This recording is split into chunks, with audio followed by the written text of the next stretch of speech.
ধীরে ধীরে পুনরায় স্বাভাবিক পর্যায়ে ফেরার চেষ্টা করছে বাংলাদেশ। গত দুদিন ধরে কড়া নিরাপত্তা থাকার পর অবশেষে খোলা হয়েছে একাধিক সীমান্ত এলাকা। দেশে ফিরছেন বাংলাদেশের নাগরিকরা। সে দেশে অশান্তির আবহে বিভিন্ন কাজে ভারতে এসেছিলেন বাংলাদেশিরা, কিন্তু পরিস্থিতি খারাপ হওয়ার সঙ্গে সঙ্গে চিন্তা ছিল আদৌ কবে দেশে ফিরতে পারবেন তারা। তবে বর্তমানে পরিস্থিতি খানিক স্বাভাবিক হওয়ার পর বুধবার বিভিন্ন সীমান্তে দেখা গেল ঘরের পথে রওনা দিচ্ছেন বাংলাদেশি নাগরিকরা। পাশাপাশি ভারতে কর্মসূত্রে কিংবা অন্যান্য কারণে আসা বাংলাদেশের নাগরিকরা জানাচ্ছেন সেই দেশের এই অবস্থার পর নিজেদের মতামত। বাংলাদেশ যাচ্ছেন কি? হ্যাঁ, বাংলাদেশ যাচ্ছি। আপনার বাড়ি বাংলাদেশে? আমার বাড়ি বাংলাদেশে, মনিরামপুর থানা।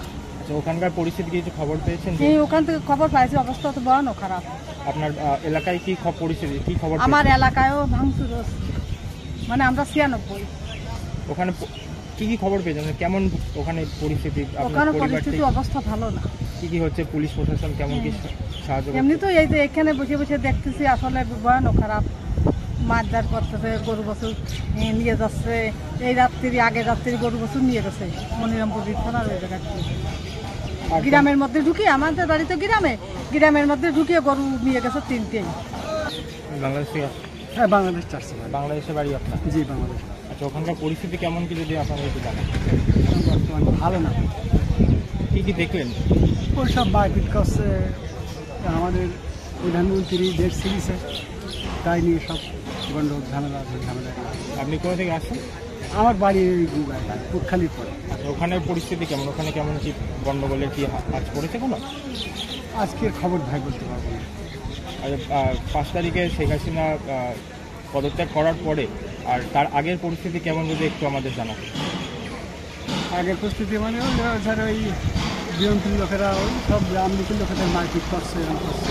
আর তার 5 তারিখের পরের পরিস্থিতিটা কেমন? কালকেও তো ঘর বাড়ি সব ভাঙচুর, হালকা অনেক কিছু করছে। আপনাদের কোনো অশান্তি হয়েছে কি এমন? না, আমরা ভাই মাঠে চাষ কাজ করি, লোকে করা ছাড়া করে। এদিকে প্রধানমন্ত্রী পদে পদত্যাগ করেছেন শেখ হাসিনা, দেশও ত্যাগ করছেন তিনি। এখন অন্তর্বর্তীকালীন সরকার গড়ার সিদ্ধান্ত নেওয়া হয়েছে। আর এই ঘটনা কিভাবে দেখছেন ভারতে থাকা বাংলাদেশের নাগরিকরা? বাংলাদেশের পরিস্থিতি আপাতত মোটামুটি ঠিক আছে, যেখানে কিছু কিছু জায়গায় আসলে দাঙ্গা ফসাদ হচ্ছে, কিছু কিছু জায়গায় হচ্ছে না। গভর্নমেন্ট তো পতন হয়েছে মাত্র 2 দিন হলো, তো এখন জানি না তত্ত্বাবধায়ক সরকার গঠন হচ্ছে। 24 ঘন্টার আলটিমেটাম দিচ্ছে স্টুডেন্টরা, মূলত স্টুডেন্টের আন্ডারেই আন্দোলনটা হয়েছে, পরে যে সরকার পতন হয়েছে এটাই চলছে। আপনি বাংলাদেশে কোথায় থাকেন? আমি বাংলাদেশে খুলনাতে। তো আপনি স্টুডেন্ট? হ্যাঁ, আমি ভারতে পড়াশোনা করি। তো ছাত্র আন্দোলনে আপনি কি বলবেন বাংলাদেশের? এটা আসলে হওয়ারই ছিল, কারণ যে কোটা আন্দোলনটা হচ্ছিল সেটা আসলে 56% যে কোটার যে ইস্যুটা, অ্যাকচুয়ালি এটা 2000 অনেক দিন থেকে হচ্ছে, 2018 থেকে এটা হচ্ছে। এটা আর কি মানে চেঞ্জ হচ্ছে না। আগে আমাদের প্রাইম মিনিস্টার বলছিল নিজে থেকে দেখবে এটা, পরে আর ওটার কোনো কিছু হয় না। এর জন্য প্রথমে ঢাকা ইউনিভার্সিটি থেকে আন্দোলনে নামে, তারপরে অনেক ঢাকা কলেজ, তারপর বিভিন্ন university, Jagannath university, Jahangirnagar university, Khulna university, অনেক ইউনিভার্সিটি সবাই যোগ দেয়, ইভেন স্কুল কলেজের স্টুডেন্টরাও যোগ দেয়। তারপর এটা যায় সফল। আপনার বন্ধুবান্ধব বাংলাদেশে যা স্টুডেন্ট, তাদের সাথে আপনার কি কোনো কথা হয়েছে?